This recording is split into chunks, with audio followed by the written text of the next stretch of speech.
ولقد أرسلنا نوحا إلى قومه إني لكم نذير مبين ألا تعبدوا إلا الله إني أخاف عليكم عذاب يوم أليم فقال الملأ الذين كفروا من قومه ما نراك إلا بشرا مثلنا وما نراك اتبعك إلا الذين هم أراذلنا بادي الرأي وما نرى لكم علينا من فضل بل نظنكم كاذبين قال يا قوم أرأيتم إن كنت على بينة من ربي وآتاني رحمة من عنده فعميت عليكم أنلزمكموها وأنتم لها كارهون ويا قوم لا أسألكم عليه مالا إن أجري إلا على الله وما أنا بطارد الذين آمنوا إنهم ملاقو ربهم ولكني أراكم قوما تجهلون ويا قوم من ينصرني من الله إن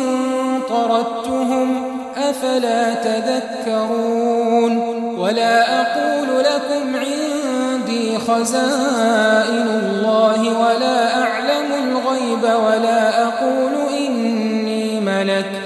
ولا أقول للذين تزدري أعينكم لن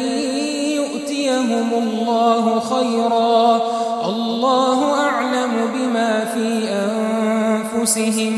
إني إذا لمن الظالمين قالوا يا نوح قد جادلتنا فأكثرت جدالنا فأتنا بما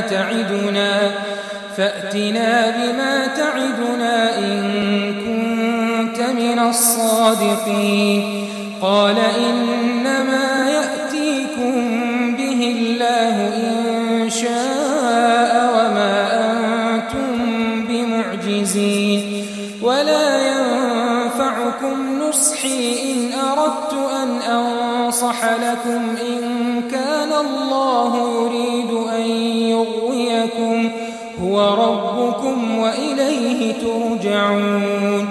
أم يقولون افتراه قل إن افتريته فعلي إجرامي وأنا بريء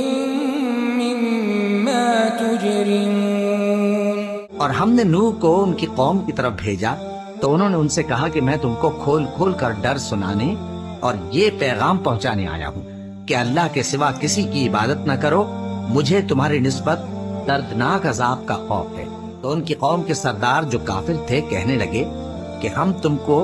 अपने ही जैसा एक आदमी देखते हैं और ये भी देखते हैं कि तुम्हारे पैराव वही लोग हुए हैं जो हम में अदना दर्जे के हैं और वो भी सतही राय से और हम तुम में अपने ऊपर किसी तरह की फजीलत नहीं देखते बल्कि तुम्हें झूठा ख्याल करते हैं। फरमाया कि ऐ कौम देखो तो अगर मैं अपने परवरदिगार की तरफ से दलील रोशन रखता हूँ और उसने मुझे अपने हाथ से रहमत बख्शी हो जिसकी हकीकत तुमसे पोशीदा हो गई है तो क्या हम इसके लिए तुम्हें मजबूर कर सकते हैं जबकि तुम इससे नाखुश हो। और ऐ कौम मैं इस नसीहत के बदले तुमसे मालो ज़र का मुतालबा तो नहीं करता,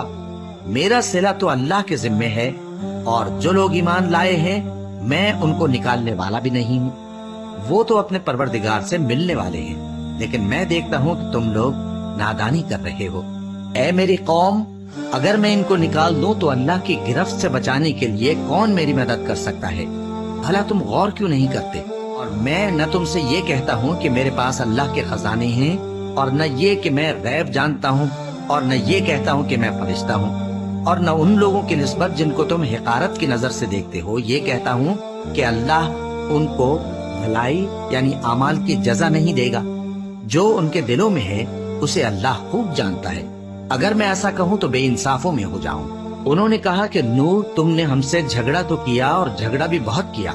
اب اگر تم سچے ہو تو جس چیز سے ہمیں ڈراتے ہو وہ ہم پر لا نازل کرو۔ نوح نے کہا کہ اس عذاب کو تو اللہ ہی چاہے گا تو نازل کرے گا، اور تم اللہ کو کسی طرح ہرا نہیں سکتے، اور اگر میں یہ چاہوں کہ تمہاری خیر خواہی کروں اور اللہ یہ چاہے کہ تمہیں گمراہ رہنے دے تو میری خیر خواہی تم کو کچھ فائدہ نہیں دے سکتی۔ وہی تمہارا پروردگار ہے اور تمہیں اسی کی طرف لوٹ کر جانا ہے۔ کیا یہ لوگ کہتے ہیں کہ اس پیغمبر نے قرآن اپنے دل سے بنا لیا ہے؟ کہہ دو کہ اگر میں نے دل سے بنا لیا ہے تو میرے گناہ کا وبال مجھ پر، اور جو گناہ تم کرتے ہو اس سے میں بری الذمہ ہوں۔ اور نوح